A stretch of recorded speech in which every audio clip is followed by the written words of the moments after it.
Hello and welcome to another video from My Random Hobbies, and today we're going to repair this lawnmower wire that got run over at the end of last season. So let's get into it.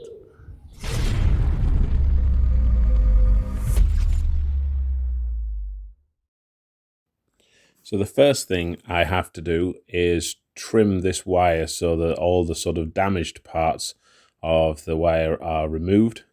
So that's what I'm doing now on both ends, because there was some damage to both ends, not just a clean snap or break. And then the next job is to then strip the outer casing of the wire, which you can see I've done here. And then you've got two wires inside, and you've got to strip then each of those wires on both ends. And again, you'll note that I'm using a wire stripper for this. You can use scissors or a knife, but you've got to be really careful not to take too much wire off. Then I'm twisting the copper threads of each wire just to sort of firm them up a little bit, make them a little bit more secure for joining. And you'll see here I've got some heat shrink tubing. So before I do anything else, I've placed the heat shrink tubing onto the lead. So one on the outer core, ready for sealing the whole lot, and one on each wire, ready to seal each wire, because of course you don't want them touching.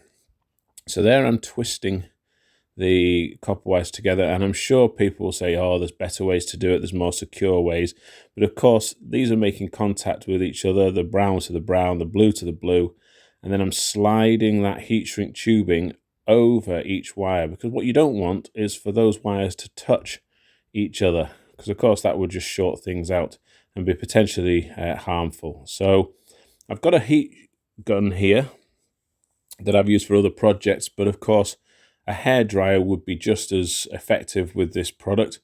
And again, just applying some heat gently. Don't want to blast it completely, and again you'll see I'm a bit of a distance away, and all I'm doing is heating up that shrink tubing so that it sort of molds onto the wires and onto the original wires, outer casings themselves. So they're not sort of sticking together, as you can see, but it is shrinking and melting on. I say melting. So it's a firm connection. Then from here, I'm taking the outer shrink tube and placing that over the whole lot. And I probably went a little bit more than I needed to in terms of giving myself extra room either side. Ideally, with the pack I got, I would have liked to sort of size in between. You can see there's quite a bit of a gap around the edge here, but it did shrink down onto the wire well, but I would have liked a sort of slightly smaller diameter to start with. It just, took a little bit more work to shrink it down.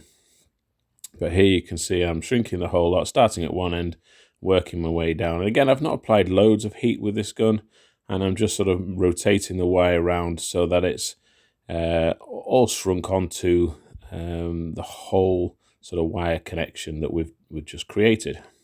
And that essentially is the repair done.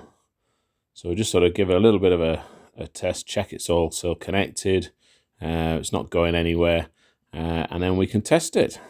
And here we are, it works, job done.